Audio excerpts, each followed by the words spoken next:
Preseason is over, so let the guessing begin. We won't bury the lead, so the topic this morning obviously has to be Rattler versus Haener. Have my thoughts changed? What about Trevor Penning? Has he done anything to instill confidence? A better question might be, does he even have a legitimate challenger? And if not, what does that say about the state of the offensive line? What about some other big decisions? Kicker, punter, the back end of the wide receiver room. How about this?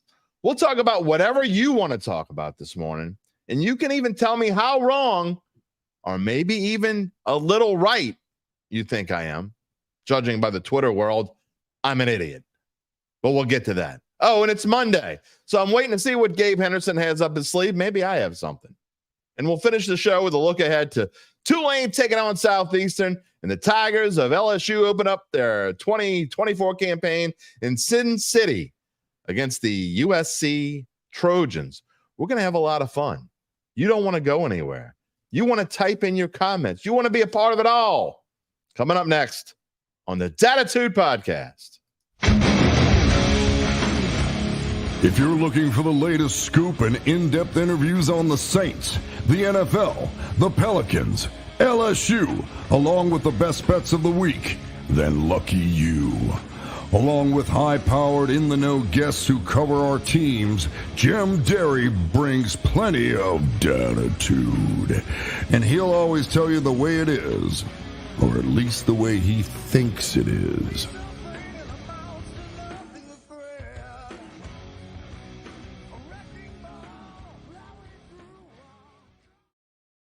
Where you at, New Orleans? Hello to my friends elsewhere, everywhere, out there, who've gone out and bought yourself a Spencer Rattler jersey.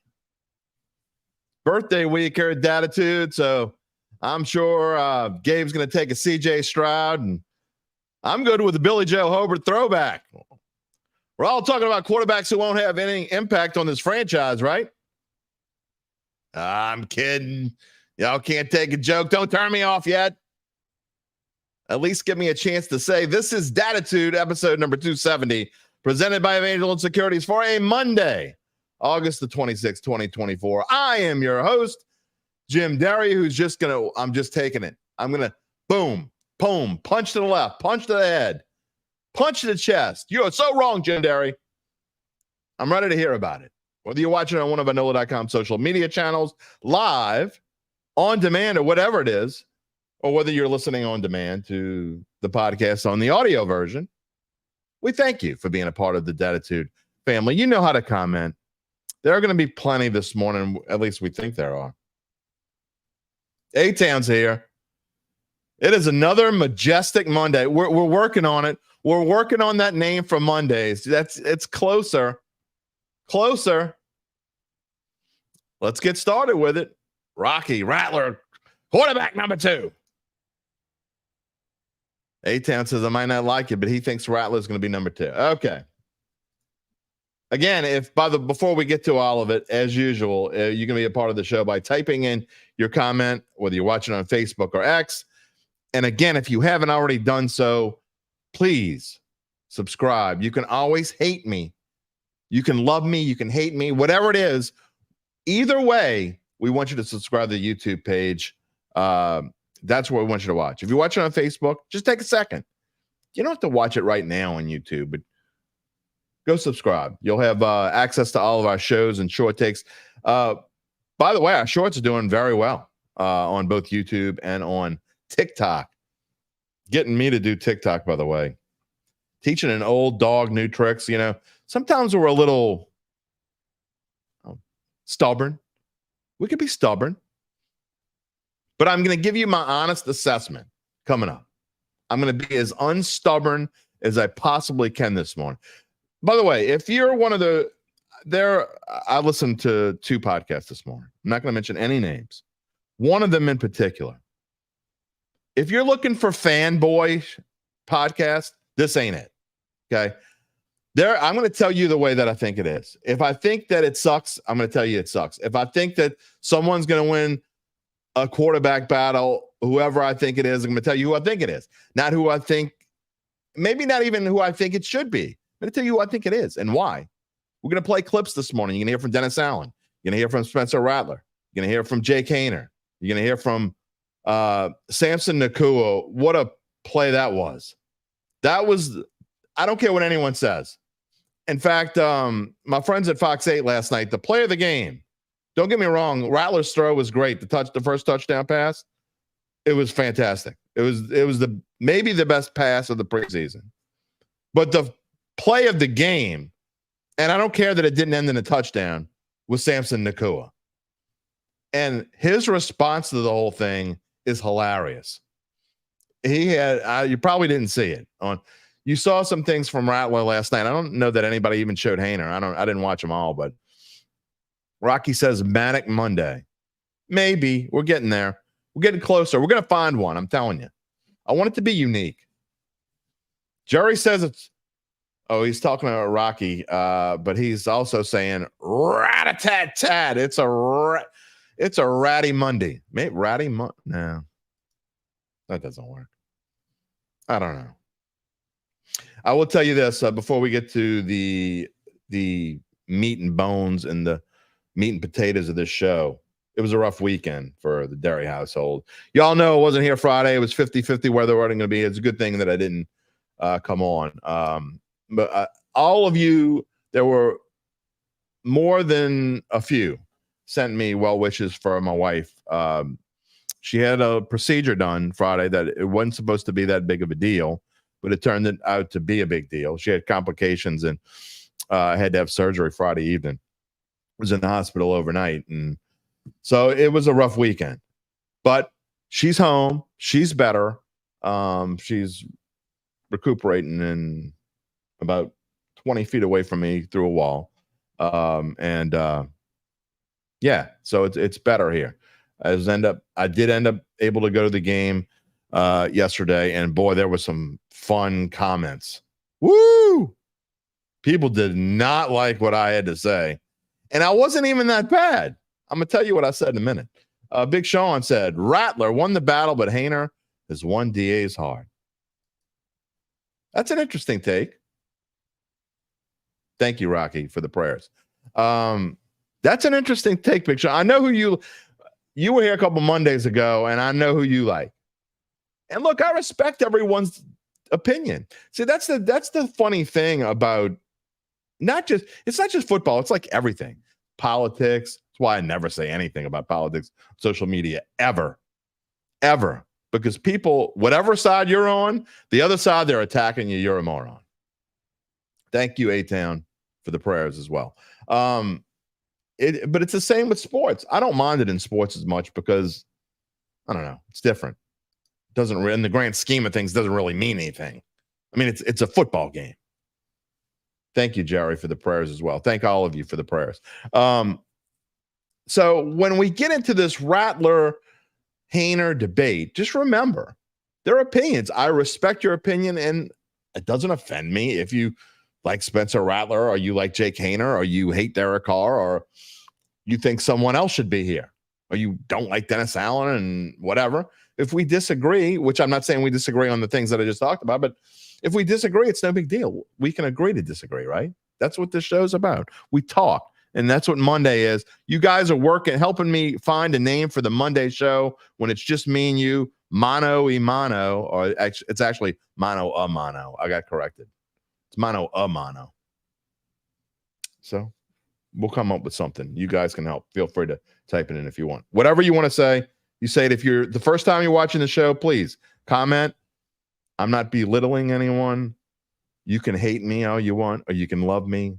It's all going to be one big fun day. We do have to have, by the way, you didn't know this already, and I'm sure you all do, cut down day tomorrow afternoon.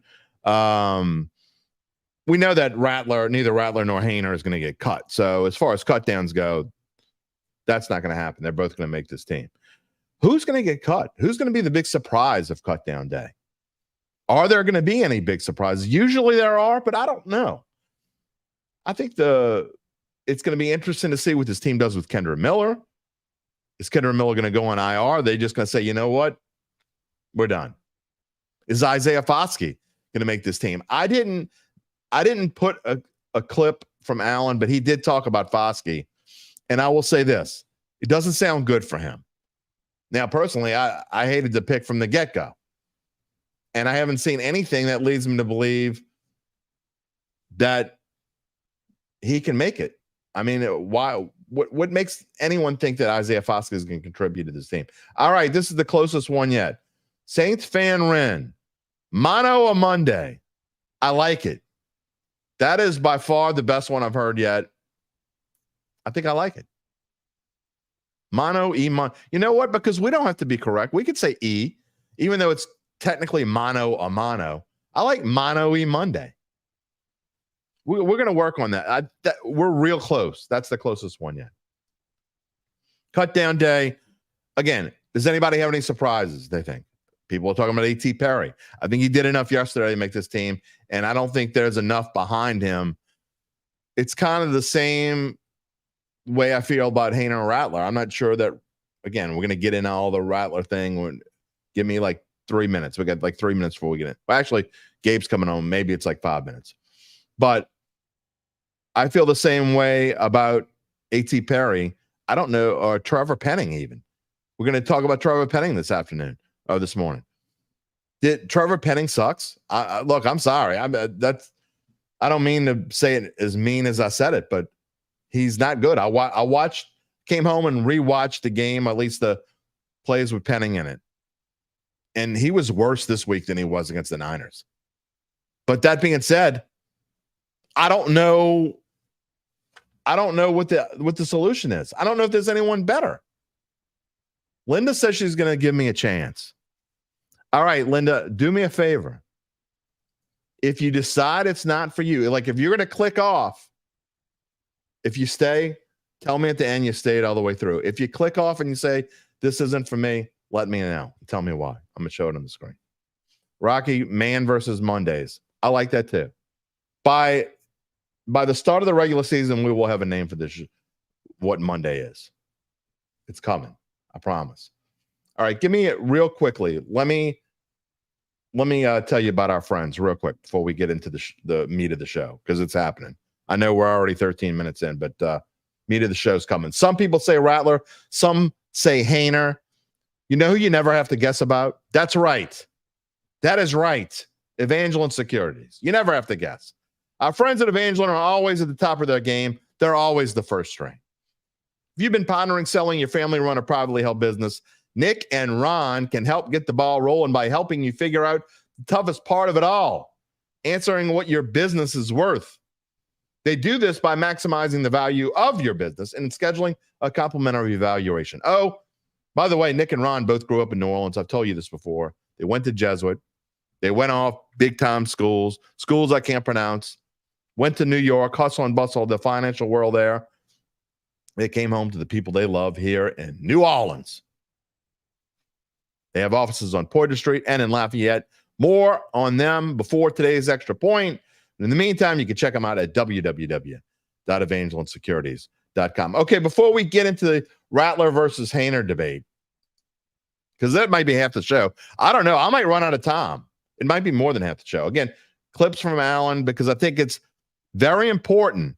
Remember, I always tell you Dennis Allen doesn't necessarily tell you straight up what's going on. He likes to kind of tell you through the lines or whatever. He had an interesting comment that I definitely took note of. And then I like the way both Rattler and Haener responded in their post-game press conferences. It is interesting. It is worth noting that Rattler was sent to the podium and the Haener press conference was in the locker room. That is most definitely worth. I'm not going to tell you. I'm not going to be one of these guys who, if I felt one way and I'm going to stick on it and I'm stubborn, even if I think I'm right. No, I'm going to present it to you as neutral as possible. I'm still going to give you my opinion, but I'm going to tell you as neutral as possible. I'm going to show both sides. All right, let's get to I want to bring in, it's Mondays with Gabe. If you're new to the show, we have on Mondays and Wednesdays, we bring in our producer, Gabe Henderson, who always has, who tries to stump me. But before he does, or I like come up with something new or something I didn't know or whatever, so he's going to surprise me. I got something for you, Gabe. Okay. I have this up on my phone. There was something on Instagram this week. Not that I spend a whole lot of time on Instagram because I don't. But there was this post that I think is hilarious. The Bears, this year's Hard Knocks, there is a 0 cursing policy because the McCaskey family, they don't use profanity. And by God, we live in 2024 and no one curses on a football field. So get off my lawn and stop cursing. Anyone who's ever played football or even been around a high school sideline knows that high school coaches get more creative than you could ever imagine. I can only imagine what NFL coaches say and do. 0 cursing policy. That's how could you even enforce that? You're suspended. We don't even enforce that on this show. Yeah, goddamn right we don't. I mean, how can you even do that? It's not possible in football. Anyway, I just thought that was funny, and it goes to show the Bears. You know, people complain about the same. I don't remember which show it was. It was a couple of weeks ago. We were talking about with Larry Holder. Who would you rather be? Would you rather? And I know you disagreed with some of them, but some of these teams out there, you think it's so bad for the Saints. I mean, sure that we've had a couple of average seasons, and we used to winning, and Drew Brees is gone, and he's never coming back, and Sean Payton's with another team, and they're going to stink, by the way. But so I know things are not what you're used to here, and that they could very well be bad this year. They could be good, and we'll all be surprised. But one thing I know is there are definitely other teams in the NFL that I wouldn't want to be. I would take the Saints over at least 18. And I'm being kind when I say 8. There's at least 8 teams I would rather be the Saints right now, and I'm talking about long-term future, than these other teams. So it could be worse. The Bears will want. I know people love drooling that's over. crazy. Oh, you could drool over Caleb Williams. They're still the Bears. They're the Bears. They suck. They're the Bears. Other than 1985, they suck. But they're trying to. Here's the difference. They're trying to do something about it. What? Not curse? No. Come on. Don't get me started. We'll go on for an hour about this. Okay. He's fun, but guess what? His stats aren't very good either. All they show on ESPN and everywhere else, and all you're seeing, unless you're watching a full Bears game, by the way, are the great clips. This is why Caleb Williams is going to be awesome. Well, guess what? In the regular season, when people are watching the Red Zone channel, or maybe they're even flipping over between games or whatever when it's on prime time, he's still a 55% passer. It's not going to – the Bears are going to bear. Just like the Falcons are going to falcon in the long run. Whatever. Anyway, what you got? That's enough ranting. So, well, I've got a few things, but the other things have to do with the Saints. So I'll before we transition into the Haener versus Rattler, I'll talk about this. Just a bit of betting advice. You know, anyone who knows me knows I'm a writer for Bet.NOLA, and I give out betting advice a lot of the time. Yeah. And you will on Thursday? Well, yeah, I will. My one tip for this week is if you like LSU against USC, especially if you're playing the spread, wait. Okay. We've seen it in the last 8 days. We've seen the spread go from LSU 6.5 to LSU minus 4.5.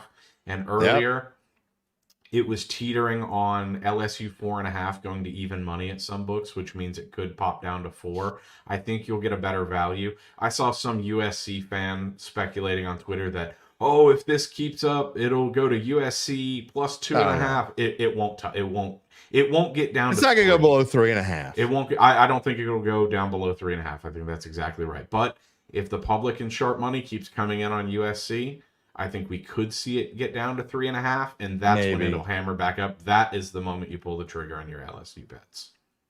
I don't know that's going to go lower than it is now, but you have a point. I don't think it's going to go that much higher. But a lot of times what you'll see the sharps sit there and wait, and they will bet. So it may get back up to 5.5 or so, but it probably won't happen until Sunday. So yeah, I think you've got to keep an eye on it. If it goes down, I don't think it will, like you just said. If it goes down to 3.5, sharps will be all over that. Even the ones who bet USC at 6.5, they'll be all over LSU. Well, that's a good lead into promo. Our beginning this week. We have no Wednesday show this week, by the way. It's not because anybody's ill or anything like that, like Friday was. No Wednesday show because I am prepping to get all my stuff ready for the regular season. So we go into full regular season mode next week. And as I say that, we're taking Labor Day off because it's a holiday, but we go into full regular season mode next week. But really, we kind of started this week. Thursday, we'll have our first, we're going to have a betting show on Thursday. So I will have a short monologue, and we will talk Saints and stuff like that a little bit. Whatever the news of the day is, I'll bring it up. But for the most part, Thursday is just going to be whatever our best bets are. So that's what Gabe's leading into. It'll be Gabe, Tom Casali, our bet.nola.com editor. He will have his picks, best bets of the week. And then Uncle Big Nick's going to come on with me every week for a segment, as he has done the first 3 years of the show. So looking forward to it. Got some comments in the stream. Want to get to them in just a second. But Gabe, I know you got to lead into Saints stuff. What you got? Well, yeah, so I do. One thing I do want to ask is that before you take me off, I want to get to Saints fan Ren's comment. Go ahead. We are not instituting a no cursing policy, but out of fear of saying something that I would regret, I'm not going to curse like I want to when looking at this comment. Hold on.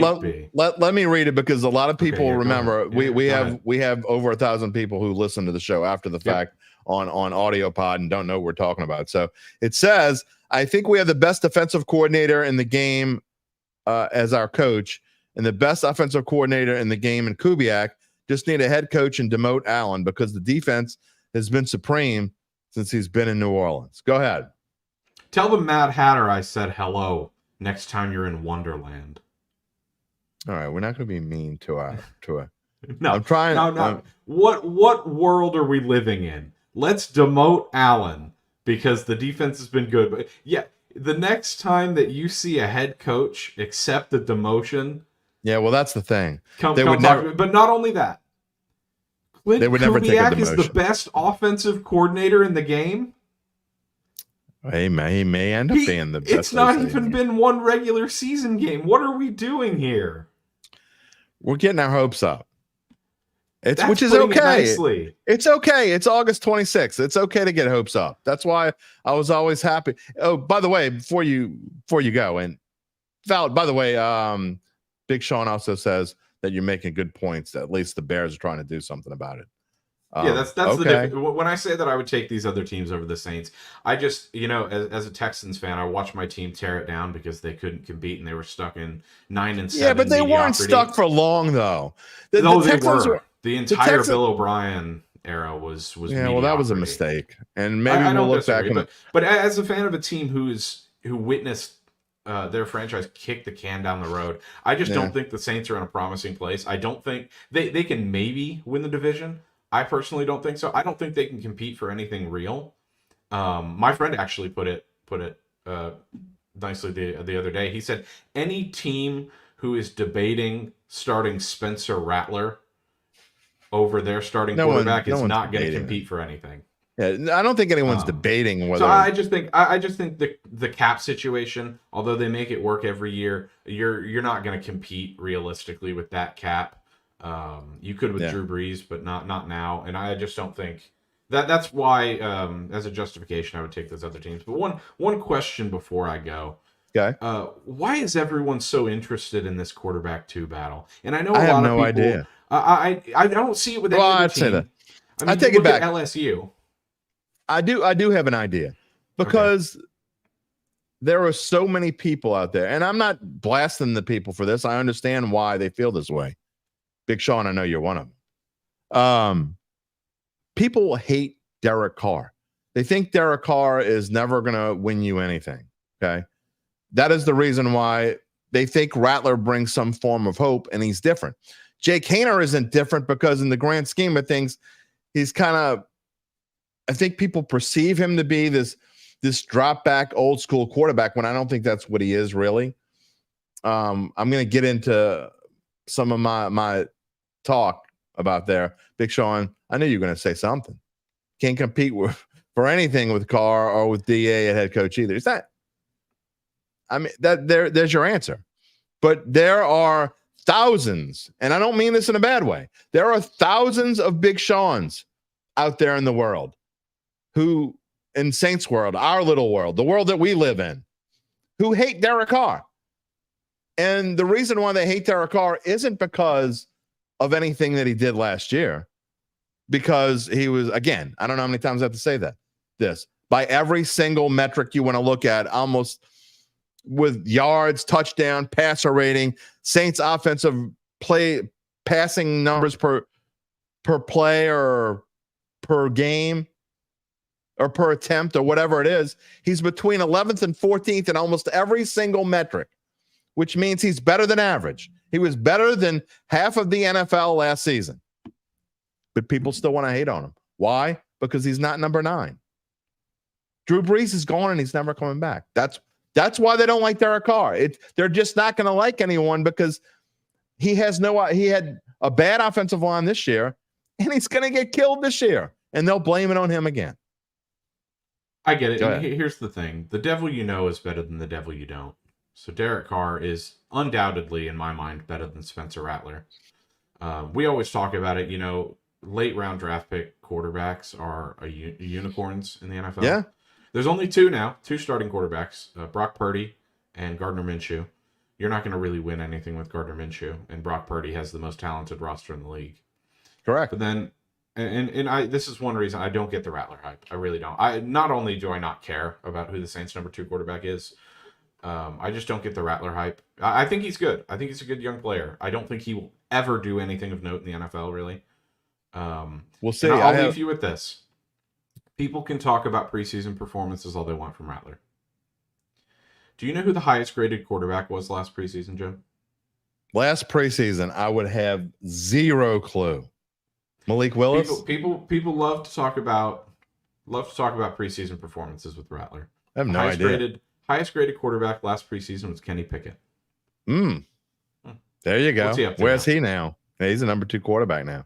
Yes, he is. And then not even in his hometown where they drafted. He got his chance as number 1, and he was awful. Yeah. Well, I hear you.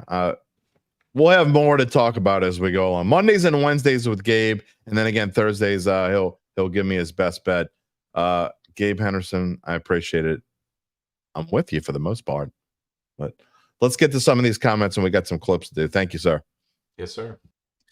Yeah, we got to move on because we got there's plenty of clips I want to play, and there's lots of comments that have been in the queue and that I didn't have time to get to. Thank you, David Bordelon. Good morning to you. Let's see. Chris Kennedy. Go Tigers. Who dat all the way. See, I love it. I want optimism. I'm telling you the way that I think it is. It's not what I want it to be. Just because I think they stink or whatever. It's not what I'm rooting for them to be. I do say this, Big Sean, I'm actually surprised you're saying that you think Carr should be the starter solely based on experience over the other 2. But as far as upside, Rattler has more than the other 2. I don't think Rattler has more upside than Carr. I really don't. I think Carr with a decent offensive line. If Carr is, and I don't know how many times I need to say this. People don't care. They don't want to listen. They don't want to hear it. If you don't believe something or you hate something this much, you just won't listen. But Carr has never had a good offensive line ever. Literally. It's his 9th or 10th year in the league. And I know this because I've done research on it. I did it before last year. The best offensive line rating from PFF that Carr has ever had in his entire career is 20th. And it was the year that the Raiders went to the playoffs, and they almost, I think it was the Bengals that they almost beat, who then went on to the Super Bowl in the wild card round. I'm just saying. David says Carr is the present, 23. Well, that was last year, 24. And he's intrigued by Rattler's potential development. Understand that. He means 24, 25. I got you. All right, let's get into my thoughts real quick. Because then look, this is what I think. Anyone who's watched the show more than once knows that I think Haener will be the number 2. Again, I go back to Gabe's point about why does it even matter that much? Because before I even get to it, it doesn't really matter in the grand scheme of things, because if Carr gets hurt and is gone for any extended period of time, this team is in a world of shit. Sorry, that's the best way. I'm sorry, Miss McCaskey. That's where they are because it's going to go down the tubes.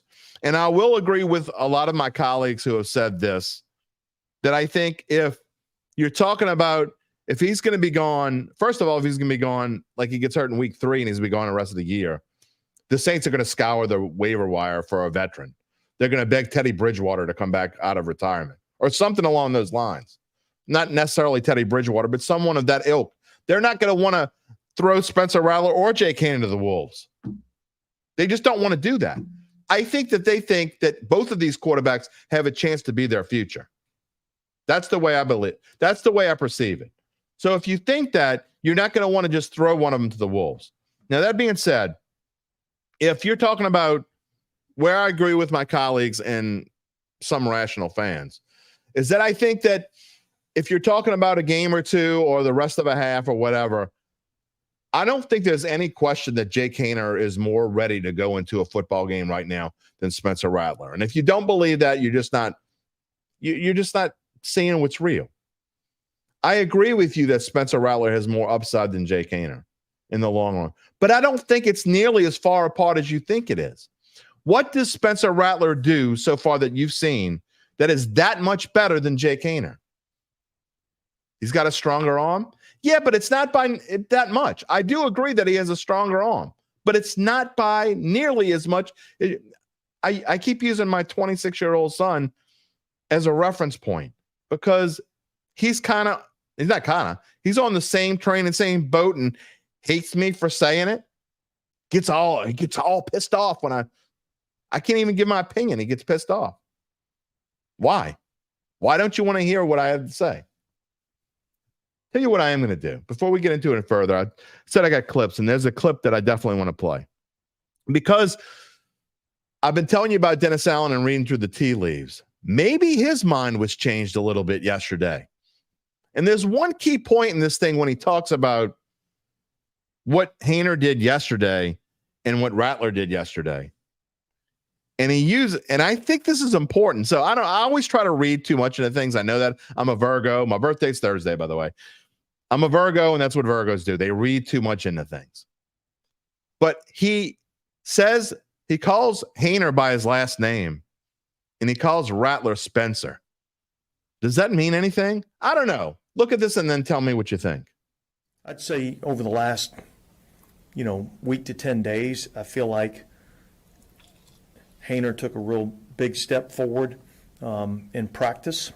I don't think we saw as much of that in the game. Now, what are the reasons why, whether it be routes or protections or misreads or whatever the case may be, I think we go back and we look at the tape and evaluate where that was. I thought Spencer, did some nice things today. I thought he looked, calm, poised, made some good throws, was able to extend some plays with his feet, get some first downs, by tucking and running. So, I felt good about, and feel good about the quarterback room. I thought that was an interesting way that he put that. I don't know that his mind's changed because I can tell you that there's zero doubt in my mind that at least going into yesterday, zero doubt in my mind that Haener was his pick for number 2. And, I also read some comments from people who they think that that Allen's going to make, if it's Rattler, he's going to make the wrong choice because it's Dennis Allen making the wrong choice. I mean, if it's Haener, excuse me. What if he picks Rattler? You're not going to give him any credit then? What about Kubiak? You think Kubiak has any say-so? Big Sean. In practice where no one aims to take the quarter. I didn't hear any of you people. Last Monday we had a lot fewer comments because Rattler sucked in preseason game number 2. I didn't hear any. There was no Rattler Haener debate. It's funny how we had Rattler Haener debate after preseason game 1, and we're having Rattler Haener debate here in preseason game number 3. But no one said anything after game 2. Zach Dunham. Carr has had the most offensive coordinators than anyone in the league. Consistency is key. Absolutely, Zach. You're right. Let's look at the yesterday. And there is one in particular, and I talked about it a little bit before. There's one in particular, I'm going to just call him the Fanboy Podcast. If you're a fanboy of the New Orleans Saints and you don't like rational talk, then there are definitely other podcasts out there for you. But there was one who is a very prominent member of the New Orleans Saints media going absolutely goo goo gaga over Spencer Rattler. What from yesterday, and this is a real answer. If you think I'm off base, tell me. But look, I get the point total there, and I put it up there for a reason. I want to show that I'm objective. I mean, I'm trying to be. Spencer Rattler was 7 of 13 for 105 yards. Haener was 8 of 17 for 87 yards. Those stats alone aren't that much different. The big difference is that Rattler, they scored 24 points on his drives, and they only scored 3 under Haener. Now, I will say this in Haener's defense. Haener had a touchdown pass called back by a holding call. And then he also had A.T. Perry, if he can keep that foot in before the end of the first quarter, that's a drive that's going to turn into points if that's a first down. There's zero question that's going to be points. So he had at a bare minimum 10 points taken away from him.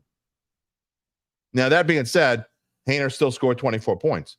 The pass he threw to Equinemius St. Brown for the touchdown in the first half was the best pass of the preseason by anyone. There's no doubt about it. That was the best pass of the preseason. But does that mean that because he completed 7 of his passes? What about 7 passes make you think they ran the ball much more efficiently under Spencer Rattler than they did for Jake Haener? How many touchdowns were made via the ground game? How about Jacob Cabote? Nobody's talking about him. Nobody's saying he should beat out Alvin Kamara. He rushed for 2 touchdowns yesterday. It doesn't matter. Preseason in the grand scheme of things doesn't matter. So in the argument for this debate on why I think Haener should be number 2 is because if Carr goes down, then they need someone to step in and keep this team's hopes up. Rattler is not ready. Does that mean Rattler we'll be sitting here next year, and if it's still Haener and Rattler back there, that I won't change my mind? I might change my mind. Because I will tell you, I feel differently about Spencer Rattler today than I did when they drafted him. When they drafted him, I sat here on this show and said I thought it was a waste of a draft pick. Now, I'm not sure that it's not still a waste of a draft pick because I don't think any of us know whether Spencer Rattler will ever start in the NFL. And it won't be the Saints' fault if he doesn't, because if he doesn't here, he'll get a chance somewhere else. So then some other coach is stupid too, I guess. Maybe he will, maybe he won't. But that being said, I don't necessarily think it's a wasted pick anymore.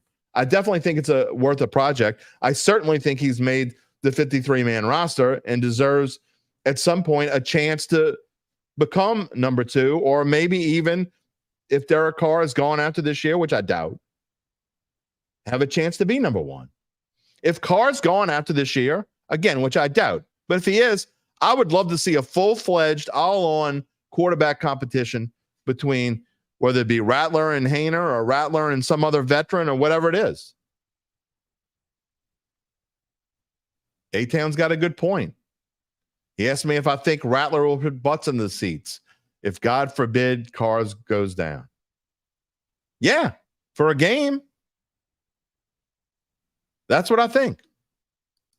I don't think he's ready. So what I think would happen is, look, what worries me a lot about young guys, and we saw that Patrick Mahomes didn't even play until his second season. What worries me most about throwing rookies to the wolves, and I don't know Spencer Rattler, so maybe it wouldn't be a problem if it happened to him. But if you throw him to the wolves, if Carr gets hurt and you throw him to the wolves and he stinks, how much does it affect his confidence in the long run? Does it make it so it's untenable? I don't know. Here's what he had to say. I will say this. Again, he's growing on me. I loved his press conference yesterday. I like what he did yesterday. I definitely think he's better than this little bit of time and what I've seen, I think he's done better than I expected him to do. So I will say that much. And I really liked his press conference. They threw him out there on the podium. He stood out there for quite a bit. And he certainly doesn't lack for confidence. I just put my best foot forward. Wanted to come out here and play well, play clean, protect the ball, and lead our team to scores. I'm controlling what I can. That's not up to me to decide, but just putting my best foot forward. Still a rookie, still learning. Definitely want a few plays back from today, just on a couple underthrown balls, but I feel like I've taken steps where I need to, and obviously not anywhere near where I want to be. So continuing to strive for perfection every day. I would never say I'm not confident. I'm always confident, but again, I'm going to sit in my role, do what I need to do, and keep learning and getting better. Yeah, just develop as much as I can, learn from the guys in the room. Obviously, it starts with Derek. He's our guy, great player.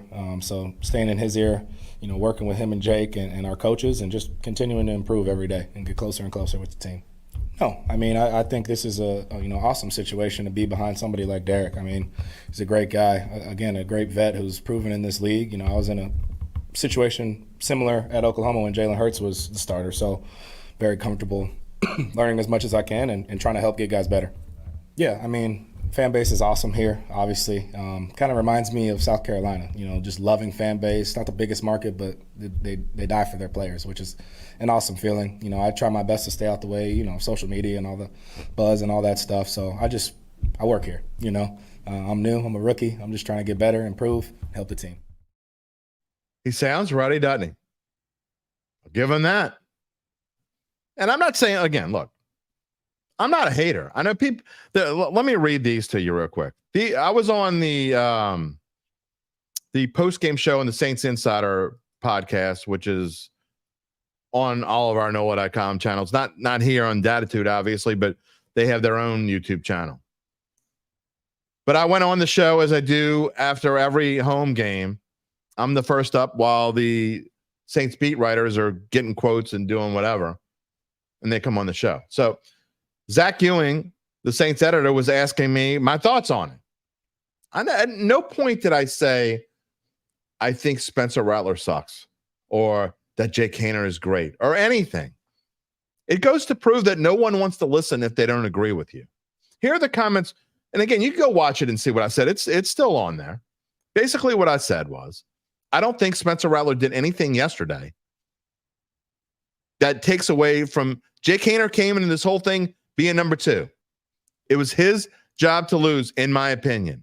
And I also believe in the opinion of Dennis Allen's. I don't know that. He hasn't told me that. But just what I see and what I've read and what I've heard, it was Jake Haener's job to lose.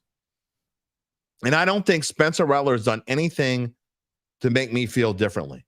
Now, that being said, that's what I said on the show yesterday. I don't think he did it. I don't think he did anything yesterday that changed my opinion. So these are here are just 3 of the comments from you. There's tons of them, and I got Twitter hate all over the place. Here are 3 of the comments yesterday. Jim is a little moody today. We get it. You hate preseason. I do hate preseason, by the way. I didn't even get this until Gabe had to look this up, and I think this is some kind of, I don't know. It's from Rick James. I don't even know what this means. I haven't seen someone hate on a player like this since Buck Nasty did Silky Johnson. Maybe it's funny. I don't know. Is it Dave Chappelle reference? I don't know. I'm old. I don't get it. But I wasn't hating on him is the point. And then the last one, my wife actually got kind of pissed when I read this to her. Somebody said, cocaine is one hell of a drug. This guy clearly took a few lines before this show. Second quarterback job is Rattlers to lose.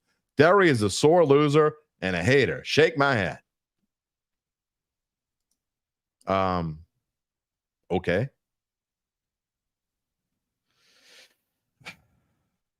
That's my point. Why do I have to be on cocaine because you disagree with me? Again, you look at the stats on the screen. You've seen the entire preseason. Even if you think Rattler has more upside and has been more fun to watch, you can't honestly say that he's been better. He hasn't been better. He hasn't been worse, I don't think, but he hasn't been better. Rocky said, that dude is a wacko. Taking up for me. I appreciate it. This is a good point, Sean. This really is. Haener is another Andy Dalton. You won't win or lose a game. You know what? That might be. I think that's a fair assessment. I'm not saying I necessarily agree with you, but I think that's a fair point. My whole point is, I just don't get why everyone, besides the fact that he's not Derek Carr and he does look a little bit different, but if you look at the footwork, I don't think Rattler was getting out of the pocket any better than Haener was. I don't think he was running any. In fact, I've actually been kind of disappointed with how slow I think Rattler is. I think Rattler has been, I expected him to be kind of like, and I didn't watch enough of him in college, I guess. I watched a little bit, but not as much as some others did. Tracy, welcome to the show, Tracy Valdery. Whoever gets a job will sport when they do well and fuss when they are not playing their best game. Absolutely. So will I. Although I'm not supposed to cheer in the press box, so if it's a home game, I won't be saying much probably. In my den, I will be when they're on the road.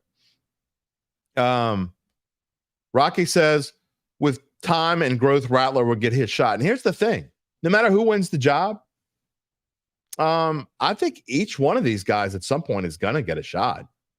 I certainly do. I even think that even if Carr doesn't get hurt, which is unlikely with this offensive line, we're going to get to that next. But even if Carr doesn't get hurt, I think they find a way to get maybe each one of them in at some point. Zach says he thinks that Rattler has Mahomes-esque qualities. He's not Mahomes, he says, with 2X. If you're listening, I'm not saying he's not Mahomes. Zach says he's not Mahomes. Just want to make clear that that point is made. What though? What Mahomes-esque qualities? I don't think he runs like Mahomes. He's got a strong, he does flick the ball, I guess, sometimes like Mahomes. Maybe. I could see that, maybe. Yeah, Gabe saying, by the way, current day Andy Dalton was solid NFL quarterback in his prime. Don't get me started on Andy Dalton, Gabe. You want to go back and listen to some of my takes on Andy Dalton, go back, I don't know, episodes, probably 30 through 50. I was not kind to Andy Dalton at all. I was not a fan of the Red Rifle, Red Rocket, whatever you want to call him. All right, before we move on, let's hear from Jake Haener and what do you think? He sounded a little down, I got to say. Maybe he thinks he hasn't. Maybe he thinks he's lost hold on the job. Again, I'm trying to be as objective as possible. And if you're listening to this, you can read through the lines whatever way you want. You assess what you were able to do today. I mean, I was super confident with everything, the decisions I made, the opportunities I had. I just feel like sometimes things don't go your way, and there's things that are out of your control. So, I'm super confident with what I went and did and operated and was asked of me. So I got to be super confident in what I can do and who I am. And I believe in myself. I'm confident in what I can do. And I believe, that I can play at this level and play at a really high level. So, we'll go back and, like I said, we'll watch the tape, we'll watch the decisions I made. But overall, I feel like I made really good decisions, extended some plays with my feet. Yeah, preseason, offseason, felt super confident in what I did. You guys were at all the practices. I felt like I did, about all I can do and all I can ask for when I go back and look at the tape of what I did. These 25 practices, turned the ball over 2 or 3 times. Other than that, continue to get better, continue to grow in this system, and we'll see what the evaluation looks like on this tape, and come back on Tuesday with probably some answers. One thing I can tell you for sure is, no matter what he feels about whether he's number 2 or number 3, you can bet your sweet ass that he is listening to comments and sees things on X or wherever or Instagram or how. He knows that people love Spencer Rattler, which means that they kind of hate him by, indirectly hate him. So if somebody was hating on you and you thought you were winning a job and you get to it, and I think that's what's starting to come out in him. Big Sean, I'm ready to disagree with you wholeheartedly. Game 3 was, first of all, why would Game 3 be a tie? Why would preseason Game 3 be a tiebreaker? It's not one game. They've had, first of all, they weren't tied. Okay, let's just put that to bed. They weren't tied. Haener, it was Haener's job to lose.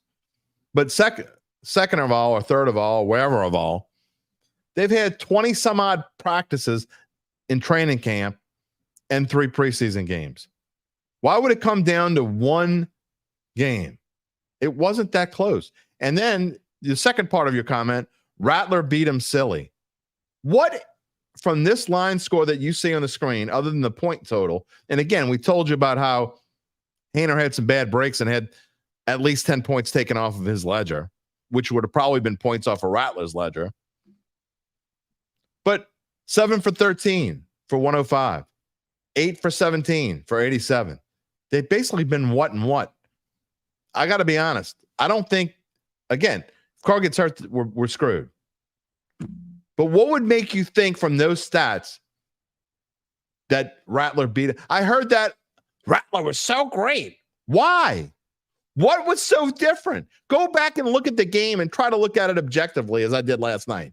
I'm like, maybe I'm wrong. Maybe Rattler was that much better yesterday. I literally went home and I'm listening to WWL and the people call up WWL on my way home and listening to people in the press box. And I'm like, maybe I'm wrong. Let me go home and watch this again. And I don't get it. Rattler and Haener both, I thought, did a good job of moving out of the pocket. I thought when Haener missed, it was because he was pressured, and one time he couldn't see and he threw it about a yard too far. But Rattler was also pressured a couple of times and missed on passes. Again, I said I thought Rattler's touchdown pass was the best pass of preseason. Justin. Dude, he was 100% better. 3 scoring drives. Did you not watch? And I don't know if you're just talking about me, but the Rattler hate is crazy. I was at the game. So was I. Rattler is just different. He's better in every area. No, he's not. He's not better in every area. He's just not. Again, I think we're talking about something in the grand scheme of things that's not going to matter. But it is fun to talk about. It is. Gordon says he's better in everything except stats. Finally, somebody saying something else. Rattler had 5 drop passes as well. He actually only had 2. He only had 2 drop passes. But we can exaggerate to make our point. A lot of people exaggerate to make their point. I get it. I think you're missing the greater point of if you go through the game and watch it with objective eyes, not, I love Spencer Rattler. He's my new favorite player.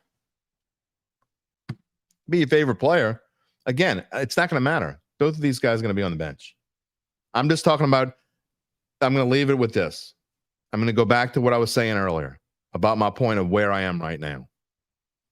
If Carr's going down and he's going to be down for a game or he's going to miss the second half, then there's zero question I would rather have Jake Haener in there. That's why I think not only should he be number 2, I think he will be number 2 because I think that's how Dennis Allen thinks.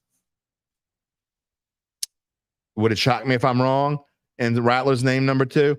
It wouldn't shock me at all. It's a lot closer than when they came into camp. I didn't think it was all that close, and I definitely think it's close now. But, so that being said, if it's a short-term thing, I think it's going to be Haener.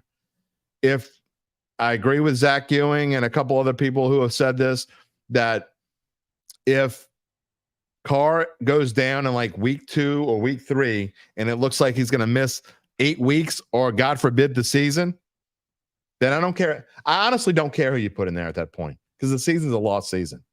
But what I think the team would do is probably go find a veteran. And if they had to decide between Haener or Rattler, then I would say, you know what? If you think Rattler has that much upside and you want to give him a chance to play 12 games, go for it. That's where I think this team is. Big Sean, we can agree to disagree. He's not better in every area, but he sure does move the sticks better. I don't have you know what? I'll tell you what I'm going to do for you, Big Sean. Not Thursday because it's going to be the betting show, but Friday. When I come on Friday, if you come back Friday morning at 11 a.m. when we go live, I will put together stats and I will tell you how many of them had more first downs or whatever. And again, this is just preseason games. They're playing against different people. You got to remember that whole first game that Haener was playing against basically a first string defense, in Arizona. And Haener was the Rattler was playing against like third string defense. So anyway, we got to move on. We're at the 55-minute. We could probably talk about this for another hour and people would still listen. But there are other pieces of where this team is right now that I want to talk about, because I don't want this to be a 2-hour show. I don't even want it to be an hour and a half show, and that's where we're going right now.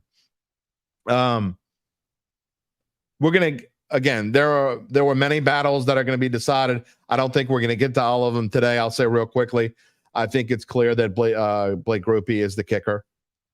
I think Charlie Smith, in a perfect world, this is where I know a lot of people want Smith, and I actually want Smith to be the kicker, but I don't think he's going to. I think yes. And I know Smith had an injury or whatever.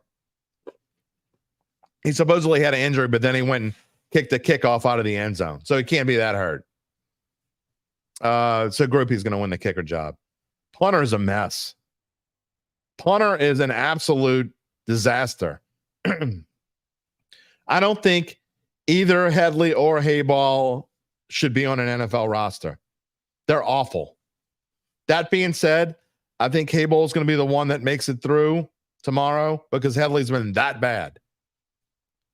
And I think in the end, I don't think the Saints opening day punter is on this roster right now. I think he's on someone else's roster.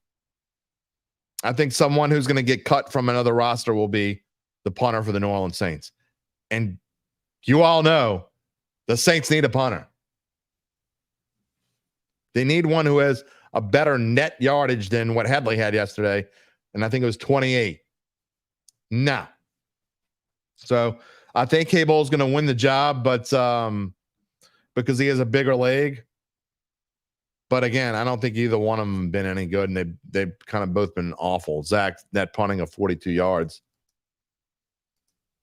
Headley was, I'm telling you, he was in the 20s. I don't know exactly what the number is. We're going to get to that. All right. Because I do want to spend some time. We're at the almost the hour mark. I want to talk about Trevor Penning. And I'm not going to spend a ton of time on it. Rocky says the Saints need to back up the truck for an. You keep saying it, my friend. I get it. Back up the truck for an O lineman as they get released. Not going to happen. I just don't think it. I mean, if they haven't done it by now, they're not going to do it. If they haven't done it by now, they're just not going to do it. So I think that this team is going to at least go into this season with Trevor Penning as their starting right tackle. And I got to say, also at this point, I don't know why they wouldn't, because I haven't seen anyone that's been better. I was thinking Ali Udo was going to kind of come and steal the job, and he hasn't. He hasn't been any good either. Landon Young hasn't been good. So we can listen to what Dennis Allen has to say. It's a 56-second clip on his thoughts. You can tell that he doesn't like where he is, but you backed yourself into this corner, and now you're kind of stuck here. It's hard for me to comment too much. I do think there was a few plays in there that I thought was an improvement, and so without looking at it, that the offensive line, defensive line, those are tougher evaluations just coming right off the field. But I thought overall, I know this. I know that I thought he played better than last week's game. I thought he improved this week in practice, and I saw some good things tonight too. So, I think there's some improvement being again. The way you guys challenged him by putting him in there, do you think that had any effect on maybe that improvement? Probably a better question for him. You know what I mean? All I can tell you is that I felt like he played better in the game. I thought he had a good week of practice, and I thought he did some good things tonight. Yeah, I mean, he's clearly frustrated with what he's got there. And he doesn't know what to do. Again, you let yourself get there. You 2 years ago, and I'm not saying Dennis Allen necessarily because it might not have been his decision, but I'm going to go back to a year and a half ago, or not even quite a year and a half ago. What is it, 15 months to the 2023 draft? When you picked Isaiah Foskey with the second-round pick. You picked Brian Bresee, fine. He's turning into a decent player. I didn't really like the pick. I thought they needed a lineman then. But your second pick, you pick Isaiah Foskey? Are you insane? Whoever made that final decision, I don't even know what to say. I don't want to say they should be fired because no one should be fired for one decision unless it's like so egregious it ruins a company or a business or a franchise. So I don't want to say you should be fired because you make one decision. That would be exaggerating like 5 drops. But, I mean, I was pissed off then, and I'm still pissed off about it. Isaiah Foskey, I'm not going to say probably. There's at least a 50-50 chance that Isaiah Foskey isn't on this team as we record this at noon on Monday in 27 hours when the cutdown hits. Excuse me. Legitimate chance Isaiah Foskey's not on this team, which means you completely whiffed and wasted that pick. You could have had an offensive lineman there. Would he have been? It might have been another Trevor Penning. He might not have been any good, but at least you would have been addressing something that you had to address. I don't even know what they thought they were doing there. You just picked Brian Bresee. Now you're going to go pick Isaiah Foskey? Why? That's where this team is with offensive linemen right now. They have backed themselves into a corner, and they spent the entire offseason. Sure, they addressed Fawanga, but that's basically just addressing the loss of Ramczyk. You didn't address the loss of Pete, who was really not that good, but he was certainly better than Trevor Penning last year. That's saying a whole lot because Anders Pete might get cut from what I'm hearing. Would they take him back if he gets cut? I don't know. I think there's some bad blood there, so I doubt it. But you have backed yourself into this corner to where you have to play Trevor Penning at right tackle. And I hope it's not as disastrous as I think it's going to be. Because let me tell you, they found ways around it yesterday against a team not playing a real defense. But when they go up against maybe not even Carolina, but when you go up against Micah Parsons and the Dallas Cowboys in week 2, you go up against the Philadelphia Eagles in week 3, you go up against the Atlanta Falcons or whatever. When you go against the Kansas City Chiefs in week 5, it's going to be a problem. It's going to be a major problem. Zach says he feels like the lights are on, but no one is home. Don't feel like he gets the concept of pass blocking in regards to Penning. 100% agree. And I think it's almost as bad in run blocking. There were times in all 3 games, at least twice in all 3 games, you can go back and watch.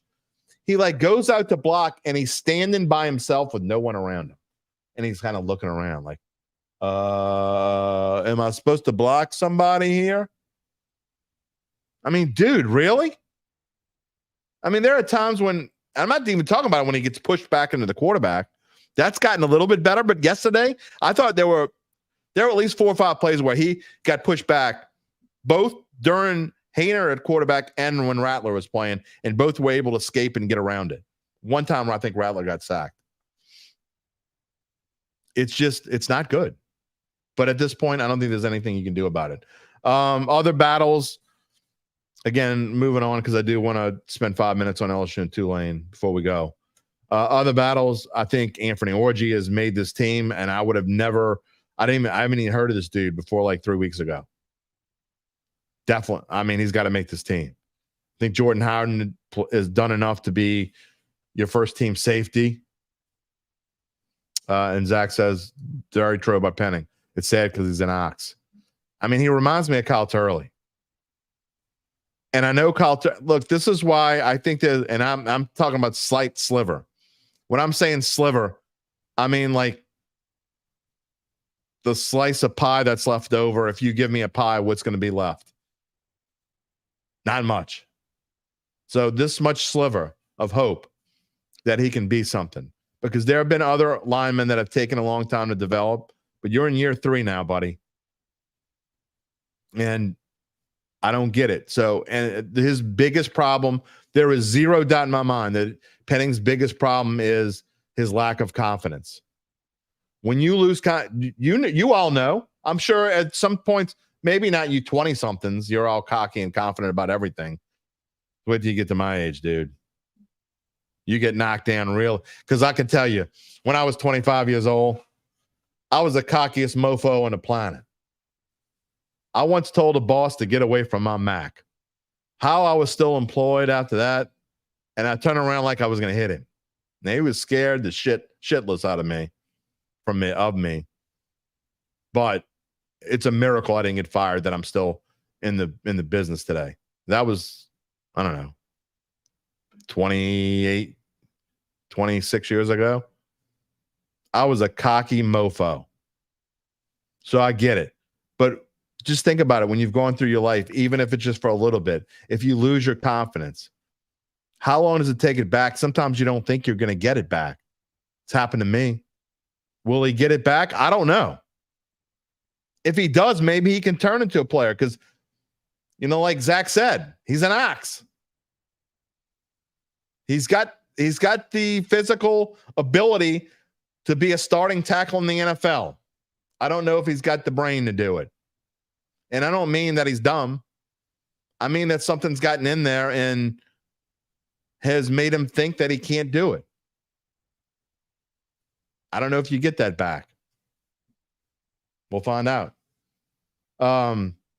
So we've talked about some of the other battles. Wide receiver. What about wide receiver? So we know the first two. They're easy. And we know 3 is probably Cedric Wilson. What about 4? Is it A.T. Perry? Did he do enough yesterday? I don't know what the deal is with A.T. Perry, but he's obviously in Dennis Allen's doghouse some kind of way. I haven't figured that one out. I don't get it. Maybe he half-asses it sometimes. I don't know what the deal is there. Something's going on. But A.T. Perry, I think, makes this team almost by default. I mean, let's be honest. Who's been better than A.T. Perry? I don't know. So if he's your 4, which I think there's a good A.T. Perry has lazy arms. Okay, maybe. Alligator arms, you mean? That's what I used to always call it. Maybe. I wasn't real happy with his thing yesterday of not staying in bounds on the play. I don't think he gave enough effort. There was another play too where I think it was a Rattler pass where he didn't give enough effort to try to catch the ball. That did bother me. Rocky thinks it's Olave, Shaheed, Wilson, A.T. Perry, Bub Means, and Equanimous. I don't think they're going to keep 6, Rocky. And here, so I'm with you on most of that. I like the first 4. I know that everybody's like thinking, not everybody. I should never say everybody, but most people, especially the Fanboy podcast, love Bub Means. I don't see any reason to put Bub Means on this active roster. None. Put him on a practice squad. I'm not saying you won't call him up and need him and use him in regular season games, but I don't think he needs to be on this active roster in week 1. I think it's very easy to put him on, to cut him, put him on the practice squad. I don't think you're going to lose him because I think you'd rather have at this point Equanimous St. Brown. I think you need a veteran there. I really do. I know Cedric Wilson's a veteran, but I think you need a veteran. Gabe, breaking news. Former Ponchatoula quarterback TJ Finley has been named Western Kentucky's starting quarterback. Wow. He will now have started for LSU, Auburn, Texas State, and Western Kentucky. Where has college football gone that one guy can start 4 different teams? I love me some TJ Finley. He was one of my favorite players to cover. I know his family. They have been nothing but super nice to me. TJ's been nothing but super nice to me. Man. I know you love football, my friend, but whew. You want to play at Western Kentucky? Well, I guess enjoy it while you can. That's what I always say. All right, lastly, before we get to the extra point, there's a fun moment for sure from yesterday, and I'm sure you all saw it. I brought it up in the beginning of the show.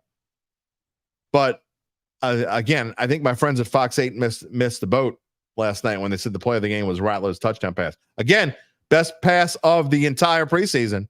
But the play of yesterday, and there's zero doubt the play of yesterday and the play of the entire preseason and maybe the play of the entire NFL preseason was Puka's big brother, Samson Nacua, and his return. Now, hold on real quick. I get for Clem just thinking about it. How excited I was for that kid. He's not going to make the team. And I'm not going to show the clip on here because I don't want the NFL to get pissed off at me. I don't know what I can show and can't show. I probably could show it and no one cares. But everyone's seen it. But I would imagine that 99% of the people watching right now have seen this already anyway. So Samson Nacua's run back of the field goal attempt that was short.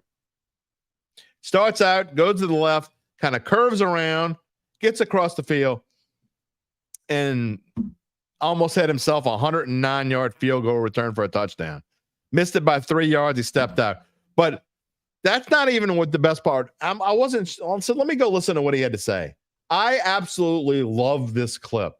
This is almost as much fun as the return itself because the dude's just having fun and he's just glad he's got a chance. He probably won't make this team, but he may resurface at some point. I love this. Listen to it. It's 52 seconds long. So it was in the air. I was like, let me get under this and just try to go make a play. And you knew your job no matter what was just try to bring it all the way back. 100%. It was the end of the quarter. Coach said, sell the fake and then come back to the wall. I did exactly what he said, and the team set it up perfectly, waiting for me to get back that way, and then I'm just trying to run around and make something happen. Did you see the number yet? How long your return was? No, I did not. I've not. 106. 106? Jeez. I feel like it. That's what I was about to say. Going sideways made it feel like an extra 60 yards because I got to that 50-yard line and I was like, my legs are gone. Oh, 100% I'm disappointed. The coach said, too, like, it's the end of the half. No matter what, get it in. Don't get tackled with the ball. And what did I do? I got freaking tackled with the ball, and I let the guys down. I should have pitched it to the homeboy that was right there, let him walk it in for me. But hopefully next time if I get another op, I'll make it happen. He's like the dude. I don't smoke. I quit smoking 2 years ago, but he's like the dude. Like if you go outside of the bar to smoke a cigarette and he's standing outside and you start talking to him, and the next thing you know, 20 minutes later, you're still outside talking to him. If you smoked like 3-4 cigarettes before you've even gone back in the bar because you found somebody that is fun and different and you just like talking to him. That's what that sounded like to me. Jerry says he's definitely making the team. I don't know where you're going to put him.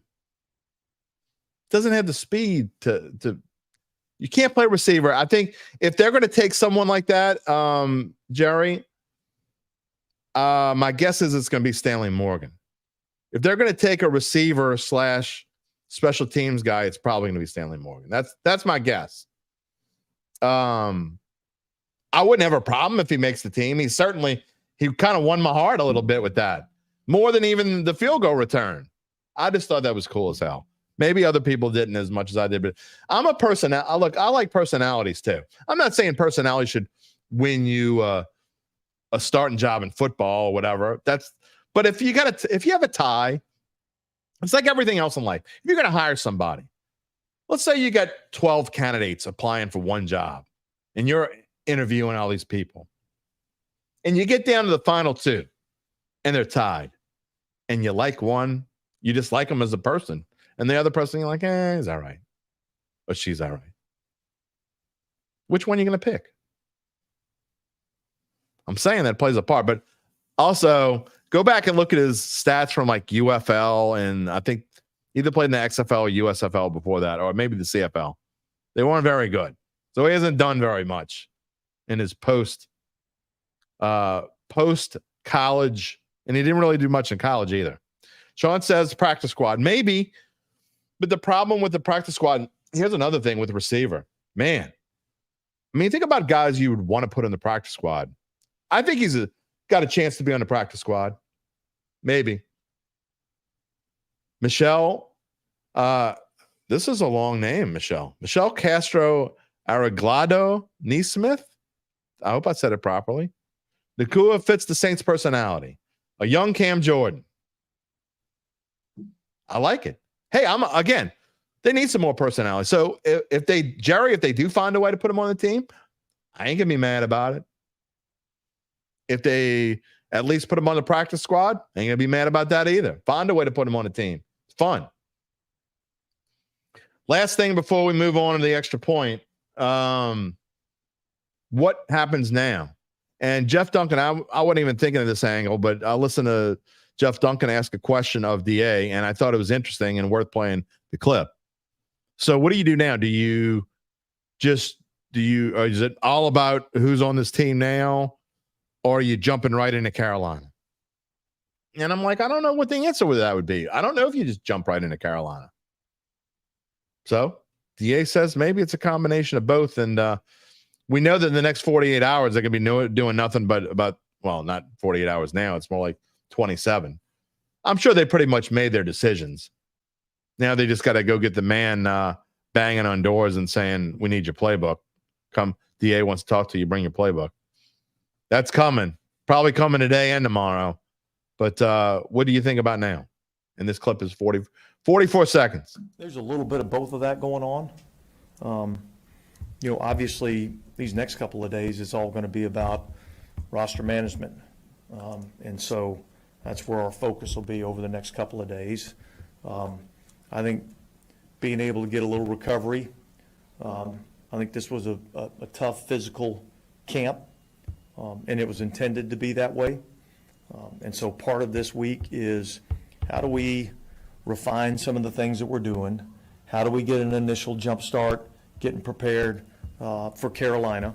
And how do we get these guys back and ready physically, for the opening game? Yeah. So, I think rightfully so. They're probably going to take a couple days off, do what they got to do with the cuts, and then probably go at it light. And I would be willing to bet by Thursday or so they're really focused on the Carolina. But look, man, you just been through some grueling times. You do need some time off. I'm all about that. We got some newcomers and some people I haven't heard from in a while. So say hello to Chris Ortega.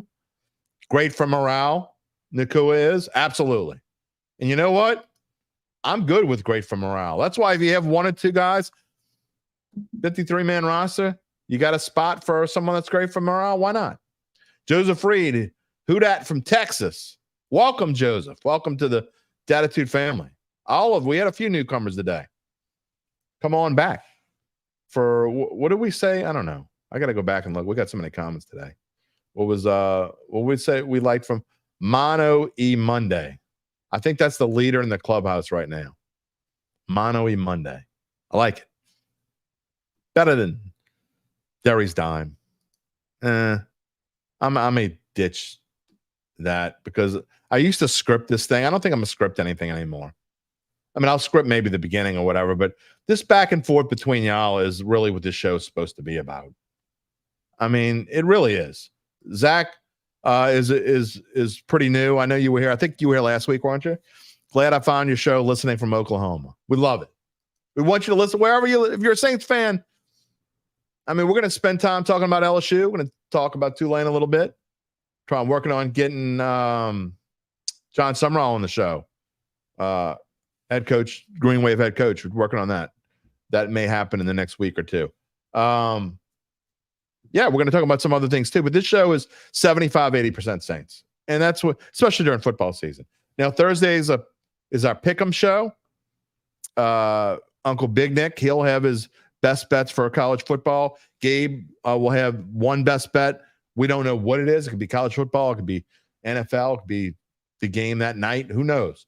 And then also our bet.nola.com sports director, Tom Casale, is going to do it as well. So we've got a lot coming up. Football season is going to be fun. We'll see where it takes us, but we can't do it without you. You're going to be a part of every show. And again, we might do this on Wednesdays too. Right now I was planning on having guests on Wednesdays, but I kind of like this, and judging by numbers, you do too. The show does better on Mondays than any other day. It's because it's you and me talking. So we'll see. Maybe we'll do this on Mondays and Wednesdays. All right.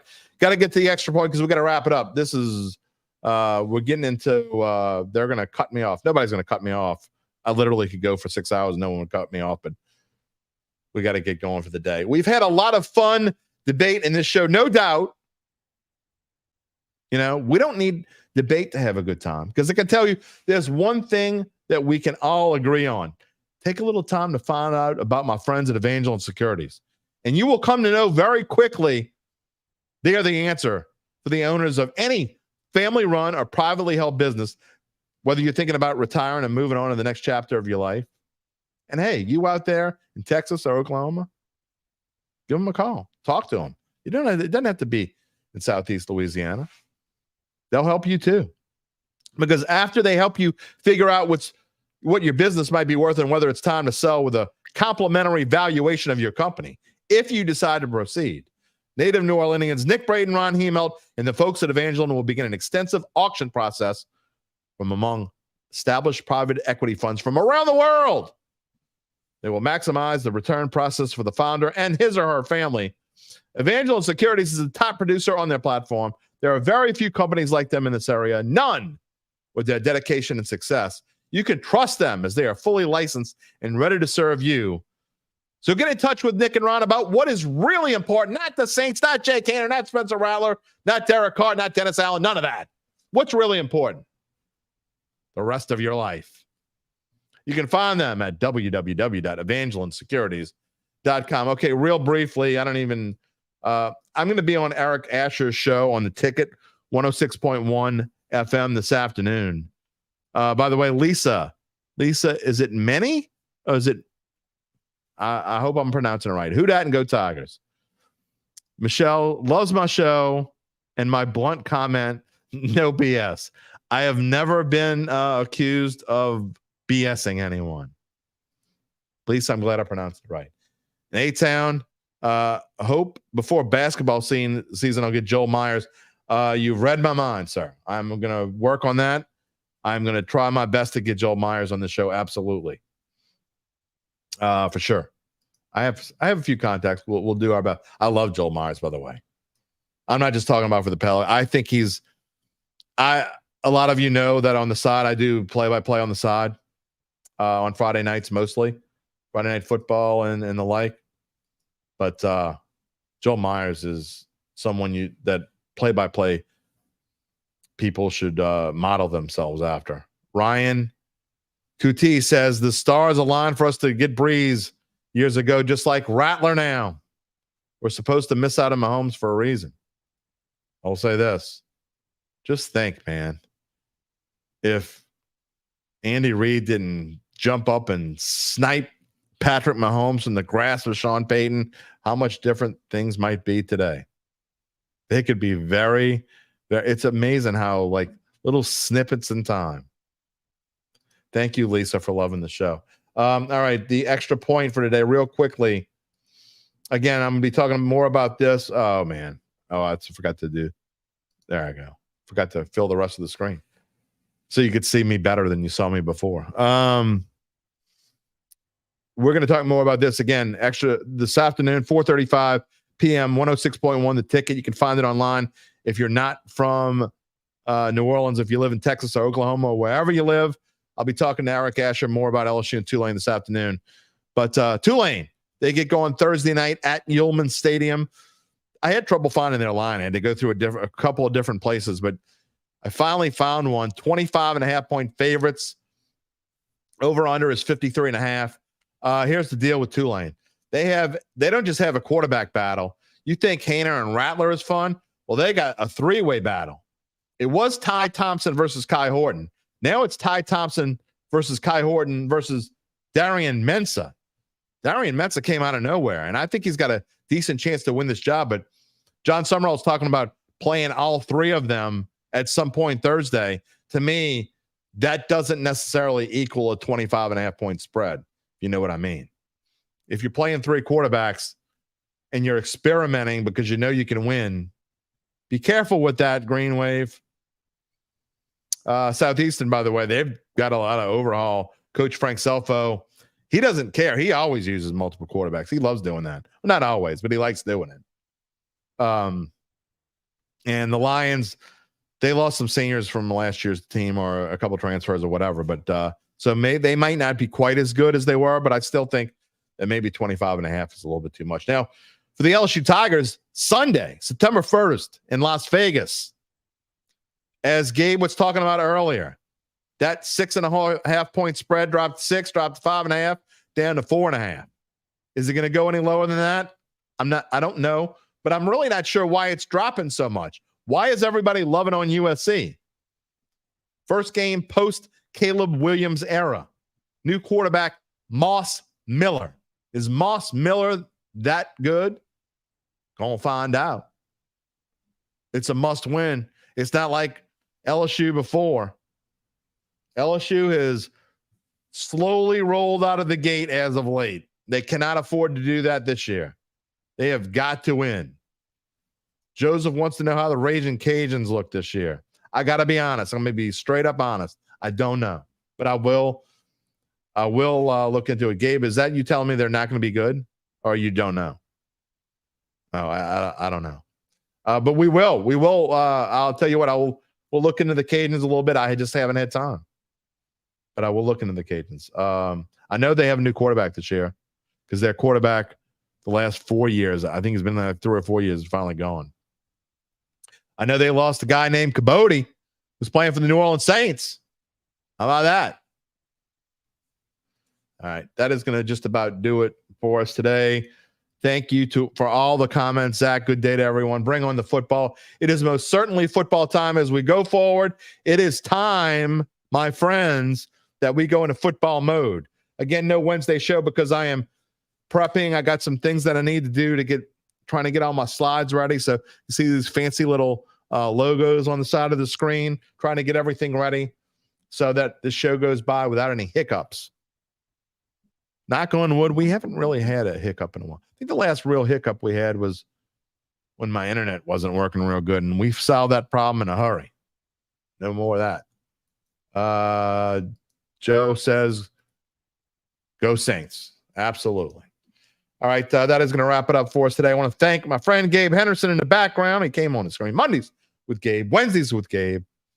It'll even be a little Thursday with Gabe this week when he gives us his best bet. You can check him out on bet.noah.com, all the football preview stuff that he's got going on there. And when the season starts, I will have my weekly picks column there, as well as my Saints trends column every morning that the Saints play a regular season or playoff game. Dare I say it? Why not dream?